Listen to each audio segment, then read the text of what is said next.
Good morning everyone. Shorts with Pournima या माझ्या चॅनलमध्ये मी पुन्हा एकदा तुम्हा सर्वांचं मनापासून स्वागत करते. खरंच आपल्या स्त्रियांचे आयुष्य कसे असते ना, लहानपणापासून लग्न होईपर्यंत आईवडिलांसाठी जगते, लग्न झाल्यावर नवऱ्यासाठी जगते, लग्नानंतर मुलं झाल्यावर मुलांसाठी जगते आणि पूर्ण आयुष्य दुसऱ्यांसाठी जगूनसुद्धा लोक म्हणतात या स्त्रियांना समजणं खूप अवघड आहे. असो, आपल्या आयुष्यात सर्वात महत्त्वाचं आणि वेगळं स्थान हे आपल्या स्वतःशी असलं पाहिजे. आपल्या दिवसभराच्या कामातून आपलं स्वतःला किती वेळ देतो आहे, किती वेळ इतरांबद्दल विचार करण्यात घालवतो आहे, इतर लोक काय विचार करत असतील, या सगळ्या गोष्टींवर आपण अवलंबून असतो.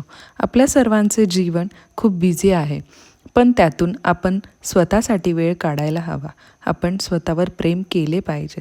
स्वतःशी कनेक्ट होण्यासाठी, स्वतःला समजून घेण्यासाठी आणि स्वतःवर प्रेम करण्यासाठी वेळ काढणे हे खूप महत्त्वाचे आहे. Thank you for watching. Good night. Bye.